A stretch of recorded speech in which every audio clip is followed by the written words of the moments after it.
Jésus, tout est centré sur toi. Nous sommes centrés sur toi. Nous sommes confiants en toi. Aujourd'hui, c'est à toi et à toi seul, Seigneur. Vers toi que nous levons nos yeux, nos regards sont fixés sur toi et c'est toi que nous voulons honorer en ces lieux. C'est toi que nous voulons célébrer en ces lieux. C'est toi que nous voulons magnifier en ces lieux. C'est toi, Seigneur, qui es Dieu. Et nous voulons dire que toute autre chose, que tout autre Dieu, que toute autre entité disparaisse. Et que toi, Jésus, tu prennes toute la place. Est-ce que tu peux acclamer le Seigneur? Est-ce que tu peux parler à Dieu? Est-ce que tu peux dire, Seigneur, prends toute la place.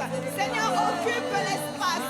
Sois présent, Seigneur, et manifeste ta gloire du début à la fin de cette journée. C'est toi que nous désirons, c'est toi que nous voulons, Dieu, c'est toi que nous voulons mettre au centre en ces lieux. Nous donnons sa place à Jésus. Nous élevons le nom de Jésus. Nous donnons sa place à Jésus. Nous donnons sa place à Jésus. Il mérite l'honneur.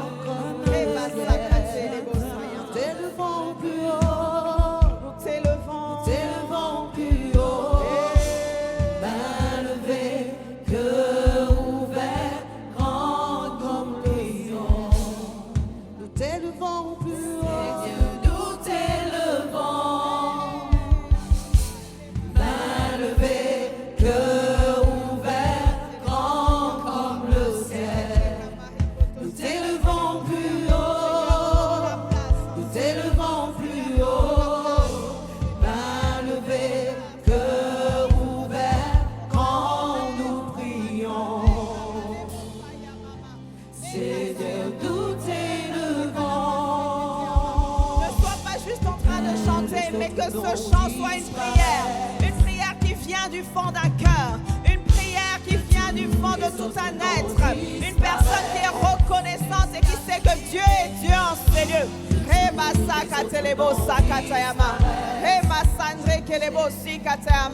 C'est presque un cri de guerre également. Tous les autres noms doivent disparaître en ce lieu. Tous les autres noms disparaissent. Que tous les autres noms disparaissent. Jusqu'à ce qu'il n'y ait que toi. Que tous les autres noms disparaissent.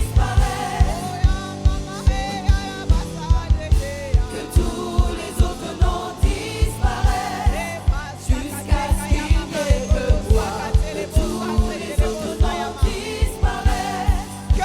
Que toi, Jésus en ces lieux, rien que toi, rien que toi, rien que toi. Que tous les autres noms disparaissent.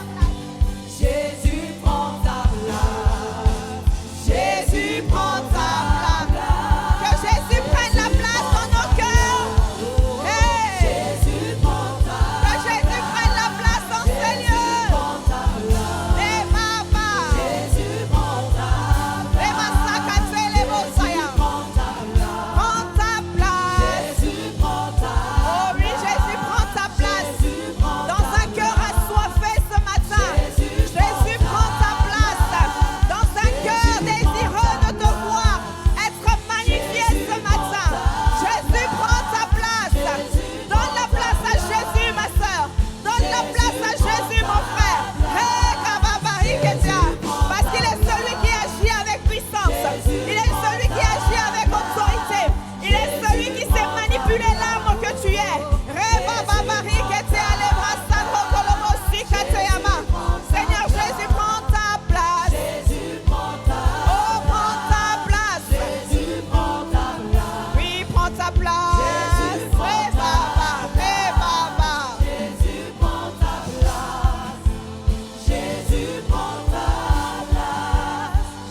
Merci Père.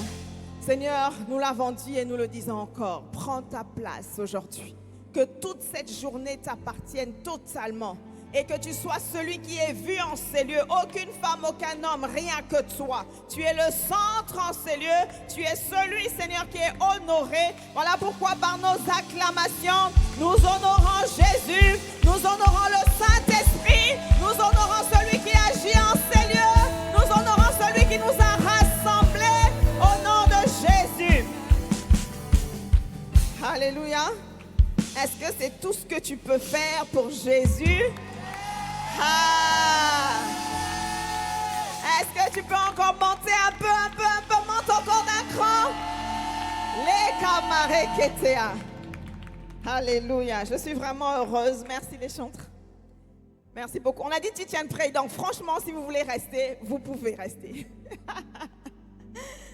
Alors, je veux vraiment rendre grâce à Dieu pour le ministère de Pasteur Célia. Est-ce que quelqu'un est là qui peut acclamer le Seigneur pour sa servante, pour cette femme passionnée de Dieu? Alléluia. Je rends grâce à Dieu pour son ministère parce que ça fait beaucoup d'années que je la connais. Je compte même plus les années, mais depuis le temps que je la connais, je vous assure, je ne l'ai jamais vue stagner. C'est une femme qui est en perpétuelle évolution, en perpétuelle croissance, qui n'arrête pas de grandir. Et je prie que cette même grâce tombe sur toi parce que tu honores sa fille, parce que tu honores sa servante, parce que tu honores son ministère. Alors toi aussi, tu vas de gloire en gloire, tu montes plus haut jusqu'à ce que Jésus revienne. Amen. Évidemment, Pasteur Célia est sous la couverture de Pasteur Yann, que nous aimons et que nous saluons également. S'il n'avait pas permis, Maman Maud l'a dit, nous ne serions pas là. Amen. Amen. Et comme vous savez, nous opérons sous un manteau. Vous avez déjà très chaud, hein? Vous avez chaud? Mais ça va, c'est de la bonne chaleur. Et bénissez le Seigneur pour la chaleur, parce qu'il y en a qui ont fui le froid pour venir dans la chaleur. Donc nous bénissons Dieu pour la chaleur qu'il y a en ces lieux. Et nous croyons que Dieu va nous faire du bien malgré tout, dans toutes les températures, dans toutes les saisons, Dieu nous fait du bien.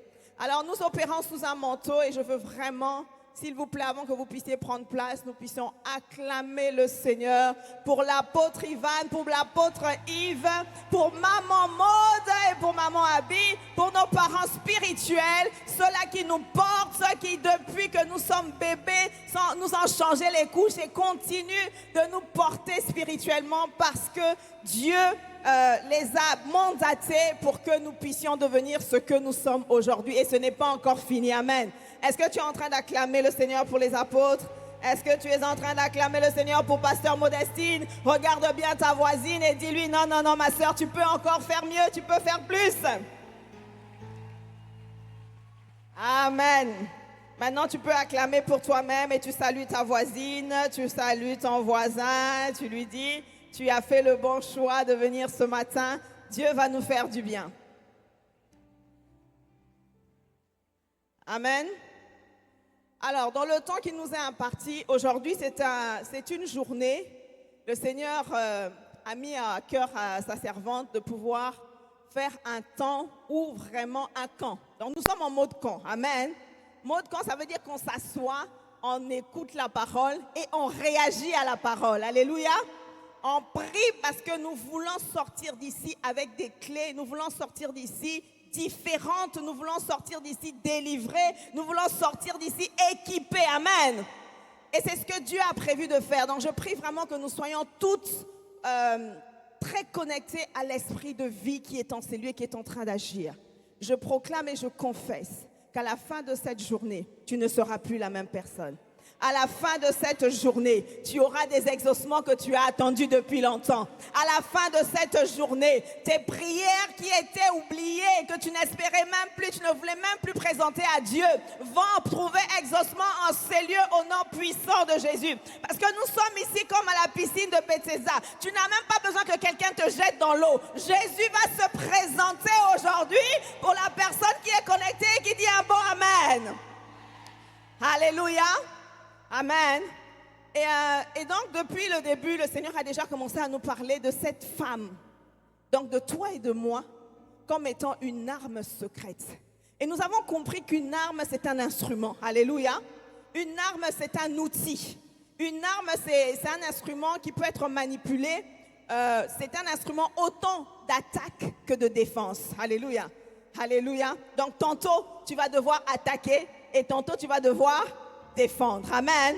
Et nous allons voir aujourd'hui que Dieu veut que nous puissions être cette arme qui sait autant attaquer que défendre. Il y a des moments où le Seigneur va se présenter, où les situations vont se présenter à toi et tu devras être en mode attaque. Et il y a d'autres moments où les situations vont se présenter et tu devras être en mode défense. Et lorsque je lisais, et le Seigneur nous a dit, vous êtes des femmes sages, n'est-ce pas? Alléluia. Une arme de Dieu, c'est cette femme qui est sage. La Bible dit que la femme sage, c'est celle qui bâtit avec Christ. Et toi qui es venu ici ce matin, je vois déjà dans le fait que tu sois là, cette femme qui a soif de sagesse, qui a soif de connaissance, qui a soif de voir les choses changer. Et je prie que ta prière soit exaucée. Alléluia. Que ta soif soit étanchée en ces lieux. Et le Seigneur m'a emmené, pour ce matin, le Seigneur m'a emmené dans une méditation dans Ézéchias 38 Ézéchiel 38 et Ézéchiel 39. J'ai médité cela ce matin et nous n'allons pas tout lire, mais je vais vous donner le contexte. Vous pourrez afficher les versets pour que nous puissions suivre ensemble.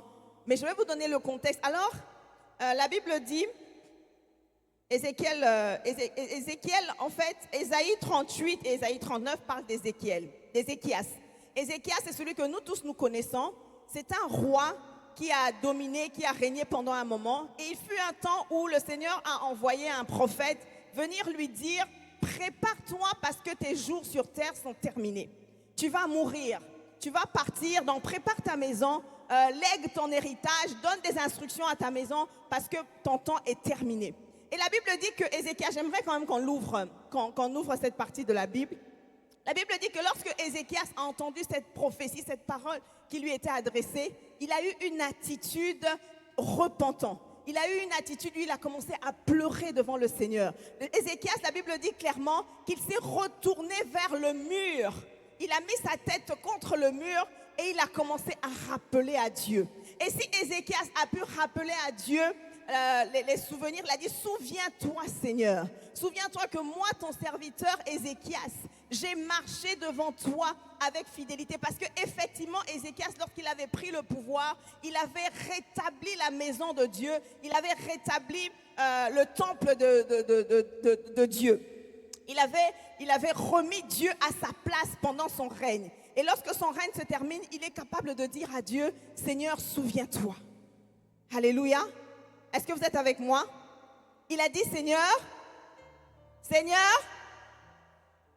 je proclame ce matin, je décrète ce matin, que quel que soit le décret de mort qui a été prononcé sur ta vie, je prie que tu sois capable de te tenir devant un mur de souvenirs et que ce moment ici présent, le temps que tu as pris de venir en la présence de Dieu, les jours que tu as mis à part, se présente devant toi comme un mur de souvenirs et que tu sois capable de dire, Seigneur, souviens-toi de ta servante, quel que soit le décret de mort, Seigneur, que cette mort s'éloigne, que cette maladie s'éloigne, que cette stérilité quitte ma vie, que cette souffrance parte au nom puissant de Jésus-Christ.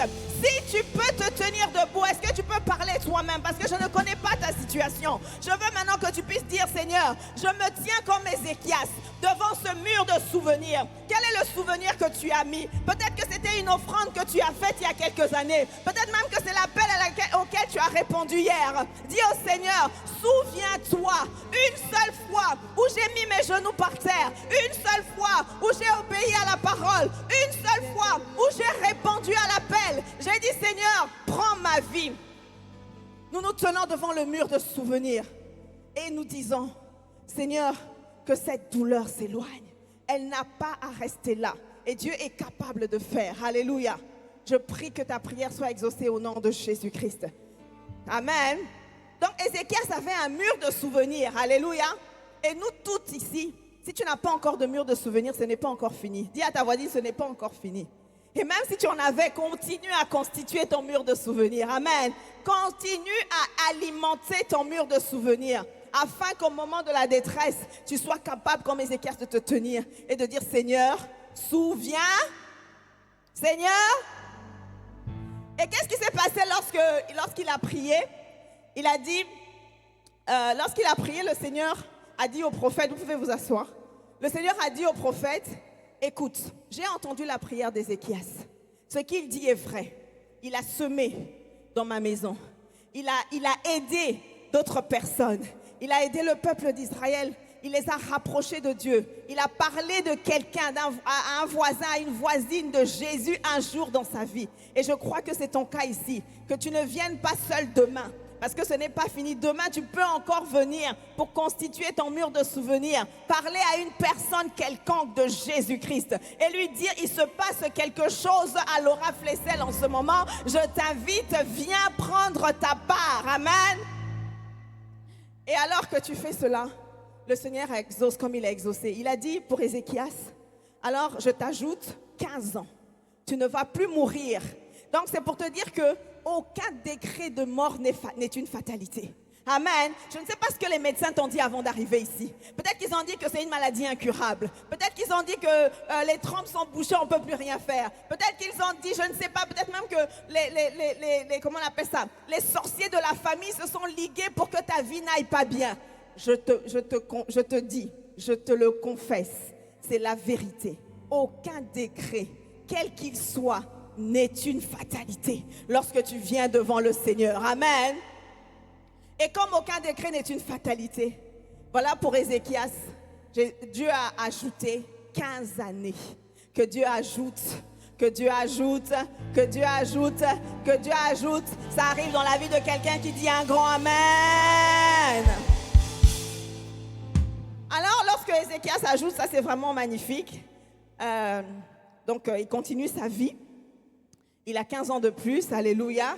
Il fait une belle prière, donc vous pourrez lire dans Ézéchiel, je crois que c'est dans le verset 40, le chapitre 40. Il fait une belle prière à Dieu, il est très content, il remercie le Seigneur, il témoigne de la grandeur de Dieu, ce que nous devons toutes faire.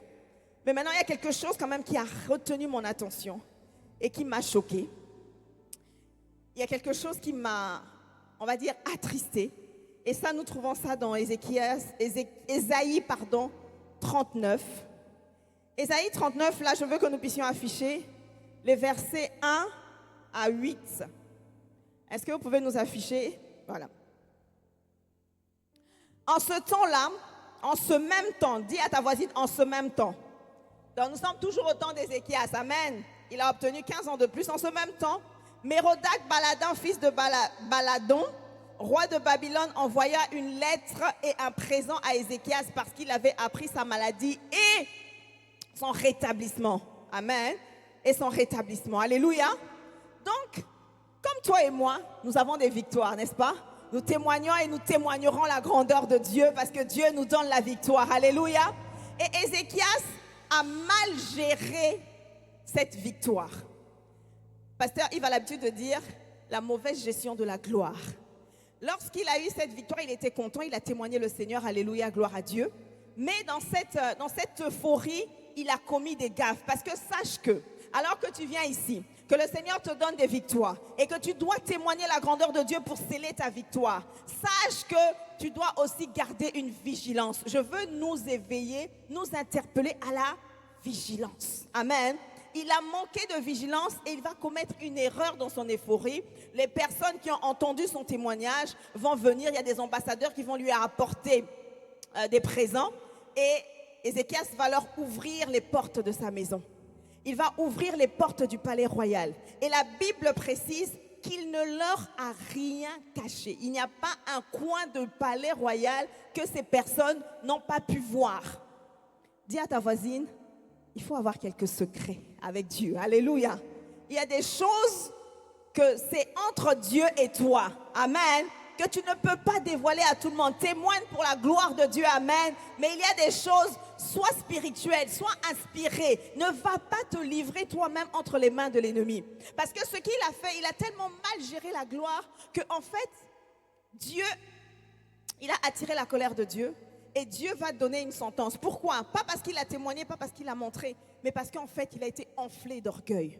En fait, le fait qu'il montre tout ce qu'il avait dans son palais, ce n'était plus le témoignage. On avait dépassé l'ordre du témoignage, on est rentré dans l'orgueil. Alléluia. toi, on t'a rajouté 15 ans de vie, au lieu de bien gérer les 15 ans qu'on t'a donné, au lieu de bien gérer le témoignage que Dieu t'a donné, au lieu de bien gérer l'entreprise que Dieu a mis entre tes mains, le bébé que Dieu a mis entre tes mains, le mariage que Dieu a mis entre tes mains, maintenant tu commences à en faire un sujet d'orgueil. Maintenant tu commences à mal gérer la gloire. Tu commences même à mettre ce travail au même niveau que Dieu. Tu commences à mettre ce travail en rivalité avec Dieu. Et ça, c'est quelque chose que nous ne devons pas faire. Amen. Décide de partir d'ici avec ton témoignage, mais en ayant bien traité ton cœur pour ne pas que l'orgueil prenne la place. Est-ce que tu peux prier avec moi? Seigneur, éloigne l'orgueil de mon cœur. Éloigne l'orgueil de ma vie. Ah Seigneur, fais-moi grâce, que je puisse bien gérer tout ce que tu es en train de déverser comme bénédiction, tout ce que tu mets entre mes mains, le bébé, le mariage, les affaires, les contrats, les travails, les opportunités. Seigneur, aide-moi, s'il te plaît, que je ne fasse pas l'erreur qu'Ézéchias a faite, mais que je continue à te donner toute la gloire et que rien ne se positionne en rivalité sur le trône de mon cœur avec toi. Amen. Que le Seigneur entende ta prière. Alléluia. Alors, ce qui va se passer, donc maintenant on rentre dans... on va passer rapidement. Est-ce que tu peux aller directement au verset 6? Est-ce que tu peux aller au verset 6, s'il te plaît? Donc, ce qui se passe... Non, prends le verset 5, pardon. Voilà. Donc, ce qui se passe, c'est que, comme on a dit, il a mal géré la gloire. Il s'est enflé, il a commencé à s'enorgueillir, et voilà la sentence. Alors Ésaïe, donc le prophète, dit à Ézéchias, écoute la parole de l'Éternel des armées. Voici les temps viendront où l'on emportera à Babylone tout ce qui est dans ta maison et ce que tes pères ont amassé jusqu'à ce jour. Il n'en restera rien, dit l'Éternel. Verset 7 jusqu'à 8. Et l'on prendra de tes fils qui seront sortis de toi, que tu auras engendrés pour en faire des eunuques dans le palais du roi de Babylone. Dis aïe. Verset 8. Ézéchias répondit à Ésaïe, et c'est là ce qui m'a choqué. La parole de l'Éternel que tu as prononcée est... Est-ce que vous êtes en train de lire avec moi? La parole de l'Éternel que tu as prononcée est bonne. Car, ajouta-t-il, il y aura paix et sécurité pendant ma vie. Dis aïe, aïe, aïe. Dis aïe, aïe, aïe. Ézéchias, toi qui avais si bien commencé, toi que Dieu avait félicité, toi qui as pu te tenir devant un mur de souvenirs et rappeler à Dieu au point que Dieu revienne sur sa décision de mort. Que s'est-il passé? Pour qu'aujourd'hui, laisse le verset pour qu'on puisse bien le regarder. Pour qu'aujourd'hui, vous voyez ce qui se passe? C'est qu'il commet une faute. Il devient orgueilleux et Dieu n'est pas content de son attitude. Et Dieu dit, à cause de ça, voici ce que je vais faire. Et Ézéchias répond, la parole que tu as prononcée. Il dit, donc la sentence dit que tes fils vont aller en esclavage. Tes fils vont être vendus eunuques. Ils vont aller à Babylone. Et on connaît Babylone, n'est-ce pas? On n'a pas besoin de nous faire un tableau lorsqu'on dit que tes fils vont être vendus à Babylone. On sait ce qui va se passer, n'est-ce pas? Donc, Dieu dit, tes fils vont être vendus en esclavage. Ils vont partir à Babylone. Ils seront sacrifiés. Donc, ça veut dire que c'est toute une génération qui est en train d'être sacrifiée. Et Ézéchias, qu'est-ce qu'il répond? La parole que tu dis est bonne. Mais Ézéchias, le mur de souvenirs est où? Lorsque le décret disait que c'est toi qui vas mourir, qu'est-ce qu'il a fait? Il a dit, Seigneur, s'il te plaît, souviens-toi. Pourquoi est-ce que lorsqu'on dit que tes fils vont être sacrifiés, il ne se tient pas sur le même mur de souvenirs pour dire, Seigneur, souviens-toi que mes fils ne soient pas sacrifiés? Malheureusement, c'est dans cette génération que nous sommes. Malheureusement, c'est dans ce contexte que nous sommes aujourd'hui. Malheureusement, c'est cette vie. Parce qu'après, je passe les détails, mais Ézéchias va engendrer un fils qui va s'appeler Manassé. Et la Bible dit que ses enfants seront sacrifiés. Quel niveau d'égoïsme! Quel niveau de je ne sais pas quel autre mot je peux trouver à part égoïsme. Il est centré sur lui-même. Centré sur lui-même. pour lui, il a pu se lever et prier. Mais lorsqu'il s'agit de prier pour les générations après lui, lorsqu'il s'agit de prier pour les enfants qu'il va engendrer, qui ne sont pas encore arrivés, qui n'ont rien demandé mais qui sont déjà sacrifiés, il oublie de se tenir devant le livre, le mur de souvenirs pour prier. Et malheureusement, beaucoup d'entre nous aujourd'hui, et moi y compris, nous sommes nés dans un contexte comme celui-là, où il y a des personnes dans votre famille qui ont peut-être connu des victoires, qui ont connu des vies agréables, qui ont eu des mariages agréables. Ton père, ta mère n'ont jamais divorcé. Et toi, tu arrives, tu divorces. Et tu ne comprends pas pourquoi est-ce que ça m'arrive à moi. Tes parents n'ont jamais eu de problème, de maladie incurable. Et toi, tu arrives, on décrète une maladie incurable. Tu te sens esclave, tu te sens emprisonné. Pasteur Célia nous a dit, la prison n'est pas la place pour nos enfants. Amen. La prison n'est pas une place qui est destinée à nos enfants. Nos enfants ne sont pas destinés à vivre dans les ghettos. Nos enfants ne sont pas destinés, c'est pas leur place vendre la drogue, c'est pas leur destinée. C'est pas la destinée de Dieu pour ton enfant, pour ton frère, pour ton petit frère, pour ton voisin. Pour cette génération, ce n'est pas la volonté de Dieu. Et pourtant, il y a des personnes qui ont sacrifié la génération, qui ont sacrifié des générations et qui ont laissé, comme Ézéchias, les choses comme telles. Et je prie que parmi nous aujourd'hui, Pasteur Célia a dit, c'est vrai que nous sommes l'arme secrète de Dieu. Mais elle a dit aussi qu'aujourd'hui, c'est vraiment le mot de camp parce qu'on veut réveiller les héroïnes. Amen. Dit, c'est le réveil. Aujourd'hui, c'est le jour du réveil des héroïnes. Des gens qui ne vont pas faire comme Ézéchias, qui ne vont pas être le nombril, le centre du monde. Il faut vraiment qu'il y ait des femmes qui refusent d'être le nombril, le centre du monde. Il faut qu'il y ait des femmes qui se disent non, non, non. Autant tu m'as accordé 15 ans de vie, autant tu peux aussi éloigner cette sentence de la vie de mes enfants. Mes enfants n'auront pas à subir les fautes que moi j'ai faites. Parce que je vais me tenir debout, je vais prier, je vais demander pardon pour mes fautes, pour les fautes de mes ancêtres. Parce que mes enfants n'ont pas à vivre la pauvreté. Parce que ce qui est proclamé ici, c'est que tout leur sera enlevé. Donc les enfants vont venir, ayant eu un père qui était roi, ils vont venir dans une vie de pauvreté. Parce que tout leur sera enlevé. Leur héritage leur sera enlevé. Tous les biens, tout ce que les parents ont amassé avant jusqu'à Ézéchias sera enlevé. Dis non. Dis non. Est-ce qu'il y a une femme qui veut se lever ici pour dire non? Non, mes enfants ne vivront pas la galère. Non, la génération après moi ne vivra pas la souffrance.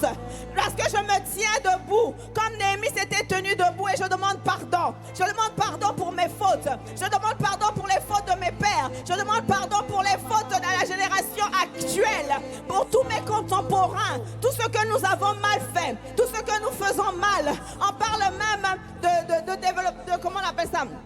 De l'environnement, tout ce que nous faisons mal dans l'environnement, tout ce que nous faisons mal dans nos vies, que ce ne soit pas imputé contre nos enfants, contre les générations aujourd'hui. Est-ce que tu peux te tenir debout et prier? Je veux entendre une héroïne qui se lève et qui prie pour les générations. Je veux entendre une héroïne qui se lève et qui dit Seigneur, non, souviens-toi, cela ne peut pas se passer ainsi. Tu ne peux pas le permettre. Tu ne permettras pas que les générations soient sacrifiées. Tu ne permettras pas que des enfants soient sacrifiés. Tu ne permettras pas que la prospérité soit sacrifiée dans ce pays. Tu ne permettras pas que dans cette île, que les enfants soient sacrifiés à la drogue, sacrifiés aux armes, sacrifiés à la prostitution, sacrifiés à la pauvreté, sacrifiés à la sorcellerie. Non, Seigneur, tu ne le permettras pas. Nous nous levons ce que Ézéchias n'a pas fait. Nous le faisons aujourd'hui parce que nous sommes les héroïnes. Nous sommes l'arme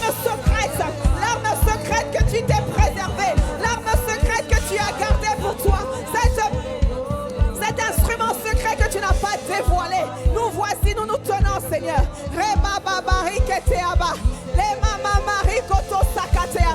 Nous ne sommes pas le nombril du monde. Et il ne s'agit pas que de nous. Il ne s'agit pas que de nous. Mais il s'agit de tout un pays. Il s'agit de toute une nation. Il s'agit de toute une génération. Seigneur, lorsque nous aurons fini de bien vivre, lorsque nous aurons fini de bien profiter de la vie, lorsque nous aurons fini de créer des entreprises, Seigneur, ces entreprises ne mourront pas avec nous. Seigneur, ces bébés ne mourront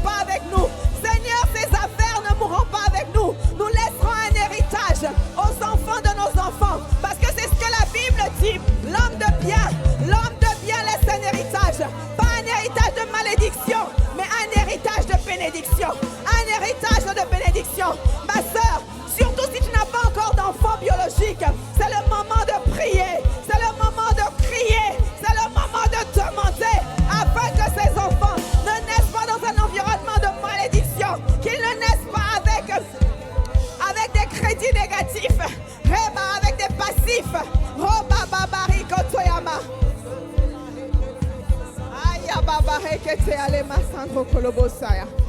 Rema marekataya lebo sandre kelebosa. Rema sakate lebo sayama. Rema. Cette histoire, c'est mon histoire. Je suis née dans une famille où, alors vraiment, j'ai connu mes grands-parents lorsque j'étais jeune. Et je sais, le souvenir que j'ai d'eux, c'est que c'est des personnes qui ne croyaient pas en Dieu. C'est des personnes qui n'étaient pas du tout programmées pour être, pour vivre Dieu. Parce que eux, ils étaient vraiment ancrés dans la sorcellerie, ancrés dans les coutumes, dans les pratiques traditionnelles. C'était des chefs coutumiers, comme on dit chez nous, parce qu'on faisait partie d'une famille royale. Et donc, c'était vraiment beaucoup de pratiques. J'ai vu ces choses chez mon grand-père. Tu partais, il y avait des pots d'animaux. Je ne sais même plus si c'était peau de léopard ou de tigre, je ne sais plus. Mais il y avait des peaux d'animaux comme ça dans toute la maison. Et il y avait des rituels qui étaient faits. Quand nous, on est nés, on faisait des rituels où on m'a raconté. Même quand je tombais malade, on ne prenait pas des médicaments comme ça. Donc quand tu tombes malade, on t'emmène, on fait des incisions, on te lave avec de l'eau bizarre. Donc ça, ce sont des choses qu'on a connues. Donc je n'étais vraiment pas programmée pour être une prédicatrice ou un enfant de Dieu ou quoi que ce soit de ce genre. Et dans mon parcours, vous savez, parce que dans l'histoire, si vous allez lire, vous lisez Ésaïe 38, Ésaïe 39, Ésaïe 40, et vous partez même dans 2 Chroniques pour voir cette génération sacrifiée, c'était qui? Il y a Ézéchias a eu un fils qu'on a appelé Manassé. Et Manassé a régné, il est monté au pouvoir à 12 ans. Il est monté au trône à 12 ans. Et au début, tout allait bien pour lui. Jusqu'à ce que le diable, vous savez que lorsqu'il y a une malédiction, lorsqu'il y a quelque chose qui a été prononcé, comme ça a été prononcé sur lui, et certainement sur la vie de certains d'entre nous ici, il y a des choses qui ont été prononcées. Peut-être que ta mère n'arrivait pas à faire d'enfant, peut-être que tu étais malade quand tu étais petite, et on a prononcé des paroles, croyant bien faire, ou alors pour te protéger. On a fait des protections traditionnelles, on a fait des choses, on a dit des choses, voilà. On allait faire des sacrifices à la mer. Moi, quand j'étais née, ils avaient fait des sacrifices à la mer. Et nous sommes à un endroit où il y a la mer. Donc, je sais un peu comment ça pourrait se passer dans certaines familles. Et quand ces choses-là sont suspendues sur ta vie, parfois, à un moment donné, ta vie peut sembler comme tout va bien. Tu avances normalement jusqu'à un jour, sans que tu ne comprennes quoi, sans que tu ne vois venir quoi que ce soit. Tu vois que les choses commencent à être bloquées. Et c'était mon cas en fait. Parce que j'avançais normalement. Je croyais que tout allait bien. Mais il y avait des paroles qui avaient été prononcées. Il y avait des choses qui avaient été faites. Il y avait des réclamations, des choses que les personnes qui avaient faites même avant que je naisse et quand j'étais petite, quand je n'avais pas encore le pouvoir, qui ont commencé à réclamer ma vie. Mais gloire soit rendue à Dieu. Alléluia. Dit gloire soit rendue à Dieu. Gloire soit rendue à Dieu. Parce que je vous ai dit, rien, aucun décret n'est une fatalité. Alléluia. Dieu nous a donné le pouvoir, lorsque nous avons accepté Jésus, de commander, de proclamer, de parler aux circonstances. Et donc, lorsque j'ai connu le Seigneur, je me suis rendu compte qu'il y avait des choses qui n'étaient pas normales. Il y a des choses qui ne sont pas normales. Et les choses qui ne sont pas normales ne doivent pas rester comme telles. Et parmi les choses qui n'étaient pas normales, parmi les choses qui avaient été dites sur ma vie, il avait été proclamé que, parce que chez nous, il y a une tradition, je suis enfant unique de ma mère, et normalement, d'après ce qui avait été proclamé, parce que ma grand-mère me l'a confirmé, et le Seigneur l'a révélé, gloire à Dieu, alléluia, parce que ma grand-mère a fini par connaître le Seigneur, elle est partie dans la gloire de Dieu. Comme je disais, rien n'est une fatalité, parce que nous avons le pouvoir en Jésus, amen. Amen. Donc je passe les détails. Cette femme qui avait vraiment baigné dans la sorcellerie toute son enfance a accepté le Seigneur, gloire à Dieu, amen. Et à cause de cela, le Seigneur a commencé à débloquer des choses. Et moi-même, et elle nous avait dit, j'étais enfant unique. Et en fait, ce qui avait été programmé, c'est que moi, je ne sois ni mariée, ni surtout que je ne fasse pas d'enfants. Parce que maman, elle a cherché des enfants. Après moi, elle a cherché des enfants, elle a fait plein de choses. Elle aussi, elle a fait plein de choses pour trouver, elle n'a pas trouvé. Mais ce qui était dans la logique des choses, c'est que moi, je devais servir et prendre, on va dire, je ne sais pas moi, le relais. Je vous passe les détails. Et lorsque le Seigneur révèle ça, la menace qui pesait, c'était que normalement, je ne devais pas faire d'enfants. je ne devais pas faire d'enfants. Et donc le Seigneur fait grâce, je me marie et les enfants viennent tout de suite. Mais comme pour eux, c'était comme une erreur de parcours, j'ai vécu une grossesse tranquille jusqu'à ce que l'enfant naisse. Le jour où ma fille est née, j'ai vécu une situation à l'hôpital et le Seigneur me l'a rappelé. Heureusement, parce que les révélations que nous recevons, il ne faut pas les oublier. N'oublie jamais tes révélations, note-les. Et heureusement, je n'avais pas oublié parce que lorsque le Seigneur avait révélé ce qui était dans le plan de l'ennemi, on avait prié dessus et le Seigneur a fait grâce. Et on avait l'impression que tout allait bien parce que finalement, tu te maries, finalement, tu as un enfant très vite. Tu te dis, bon, la condamnation est passée.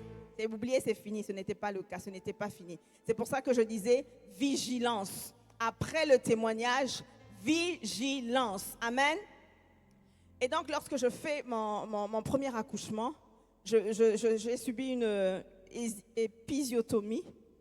Et les médecins, déjà, j'ai senti un combat. Une nuit, j'ai senti un combat. Comme si on venait me réclamer l'enfant. Quelqu'un venait me réclamer l'enfant. Donc, toute la nuit, quand je vous dis toute la nuit, je n'ai pas dormi. J'étais en éveil, je n'arrivais pas à dormir. Je priais, je disais, mais qu'est-ce qui se passe? Et l'enfant pleurait. Et les sages-femmes sont même venues me dire, emmène l'enfant, donne-nous l'enfant et on va garder l'enfant. Vous savez, parfois les sages-femmes vous donnent la possibilité de garder votre enfant pour que vous puissiez dormir parce qu'elles avaient vu que ma nuit était agitée, je n'arrivais pas à dormir. Donc elles pensaient vraiment m'aider. Mais j'ai senti en mon cœur, j'ai senti en mon âme, sois une femme spirituelle, que Dieu augmente la sensibilité d'une femme ici en ces lieux. Parce que je sais qu'il y en a qui ont perdu leur enfant par erreur, par manque de vigilance, que cela n'arrive plus jamais parmi les femmes qui sont ici au nom de Jésus. Amen. Je savais qu'il y avait ce combat. Je sentais qu'il y avait cette réclamation. Et quand elle vient me proposer, le premier réflexe c'est de dire, j'ai envie de me reposer, oui. Mais je sentais dans mon esprit qu'il ne fallait pas faire ça. J'ai dit non, laissez-la ici, qu'elle pleure, on va pleurer ensemble, on va prier ensemble. Et effectivement, c'est ce qui s'est passé. Après, l'enfant s'est calmé. Mais moi, j'ai commencé à avoir des douleurs. Depuis 3 jours, je n'arrivais pas à aller au sel. Et à un moment donné, j'ai tellement prié, supplié. Je pars à la douche, je vous passe les détails. Je pars à la douche et pendant que je suis en train de prendre ma douche, je sens quelque chose qui me presse. Et je me baisse comme ça parce que je crie de douleur et je tire la sonnette pour appeler les sages-femmes pour qu'elles viennent à mon aide. Et pendant que le temps qu'elles arrivent, je sens un gros truc qui tombe. Je sens vraiment quelque chose qui tombe. Et puis, c'est la première grossesse, tu ne sais pas ce qui se passe. Donc, non seulement j'ai combattu pour l'enfant pour qu'elle vive, mais moi-même, j'étais menacée de mort. Et quand les médecins sont venus, en fait, il y avait eu une erreur médicale, on va dire.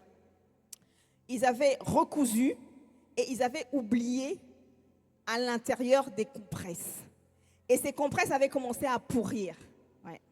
Ces compresses avaient commencé. Quand les médecins, quand les sages-femmes sont venues, vous savez, après ça, moi, je ne comprenais même pas ce qui se passait parce que j'étais là, elles ont commencé à paniquer. Elles ont tellement paniqué qu'après, elles m'ont traitée comme une reine parce qu'elles avaient peur que je puisse faire que je porte plainte. Parce qu'il y a une dame qui m'a dit, mais tu peux porter plainte. J'ai dit, non, moi je connais le combat d'où il vient. Il n'est pas charnel. Ce combat n'était pas charnel. Amen. C'est ma vie qui était réclamée. C'est la vie de mon enfant qui était réclamée parce qu'il y avait des malédictions. Mais Manassé s'était tenu. À un moment donné, Manassé avançait bien jusqu'à ce que cette réclamation commence à peser sur sa vie. Il s'est tenu aussi devant le Seigneur.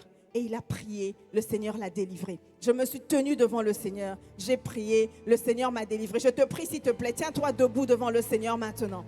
Tiens-toi debout devant le Seigneur maintenant. Je disais au début qu'aucune condamnation n'est une fatalité. Aucune situation ne doit rester pareille. Aucun problème ne doit demeurer. Au sortir de cette conférence, au sortir de ces moments glorieux, précieux dans la présence de Dieu, aucun problème ne doit rester intact. Alors je veux que tu te tiennes devant le Seigneur et que tu pries pour ce problème, que tu pries pour ce problème, pour cette situation. On ne peut pas tous les énumérer, mais tu sais quelle est la situation qui doit changer. Tu sais quelle est la situation qui est arrivée à terme. Tu sais quelle est la parole qui doit maintenant être brisée dans ta vie aujourd'hui. Alors parle toi-même, parle toi-même, parle toi-même, parle toi-même. Tiens-toi devant le mur de souvenirs et parle toi-même pour ta cause.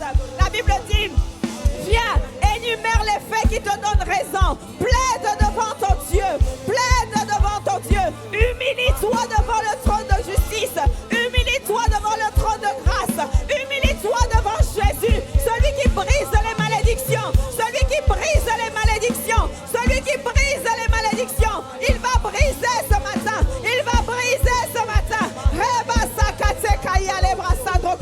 Sikataya mama.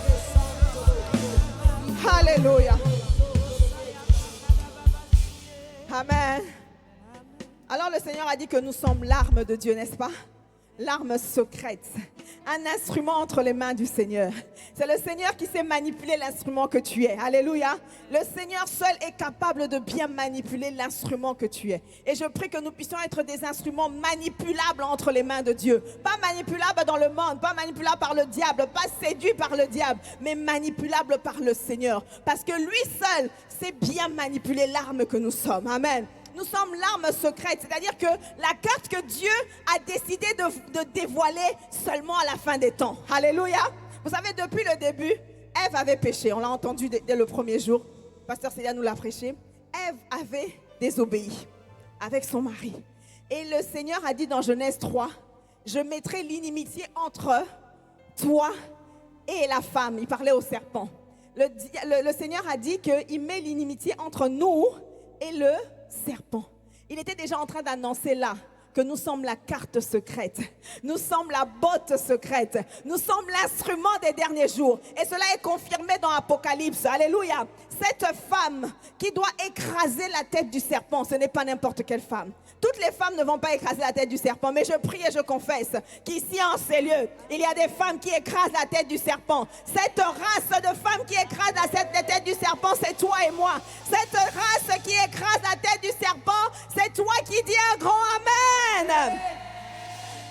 Parce que c'est cela être l'arme secrète, l'arme de la fin des temps. Dieu veut que nous puissions nous lever en tant que cette armée, en tant que cet instrument que Dieu va utiliser, ce joker de Dieu, après que Jésus soit venu et qu'il nous a donné le pouvoir. Dieu nous a donné le pouvoir en Jésus-Christ. Toi qui marches avec Jésus, qui obéis avec Jésus, tu es la carte secrète de Dieu. Amen. Amen. Parce que tout le monde n'est pas la carte. La carte secrète, c'est celle qui a accepté Jésus et celle qui obéit à la parole de Dieu. Alléluia. Amen. Et Dieu veut lever parmi nous, ces femmes qui ont compris que nous sommes les instruments entre les mains de Dieu. Ces femmes qui ont compris que nous sommes la carte secrète de Dieu pour la fin des temps. Alléluia. Comme maman Maud disait, le secret pour le relèvement de l'humanité, c'est nous, c'est toi et c'est moi. Comme Jochébed, une femme que j'aime beaucoup dans la Bible. Il me reste 1 minute, j'ai envie de vous parler de Jochébed. Jochébed, c'est la mère de Moïse. Amen. La mère de Moïse, elle avait vu là où il y avait un décret de mort aussi. Les décrets de mort, c'est jusqu'aujourd'hui. Alléluia. Les décrets de mort, c'est toutes les situations difficiles de ta vie. C'est toutes les situations compliquées. C'est tout ce qui prend du temps à se mettre en place. Amen. Tout ce qui résiste à la volonté de Dieu. Tout ce qui résiste à la parole de Dieu. C'est ça les décrets de mort aujourd'hui dans lesquels nous sommes. Et dans le temps de Moïse, il y avait un décret de mort. Et on avait dit que tous les enfants mâles devaient mourir. Jochébed a fait un enfant mâle. Elle a dit quel que soit le décret de mort, ce n'est pas une fatalité. Dit non, ce n'est pas une fatalité. Pourtant c'était le roi qui l'avait dit. Et ce n'était pas n'importe quel roi. C'était un roi qui se prenait pour un dieu. Il avait dit que tous les mâles, les enfants mâles doivent mourir.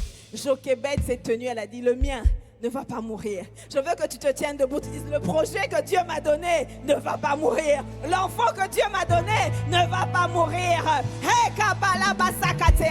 Est-ce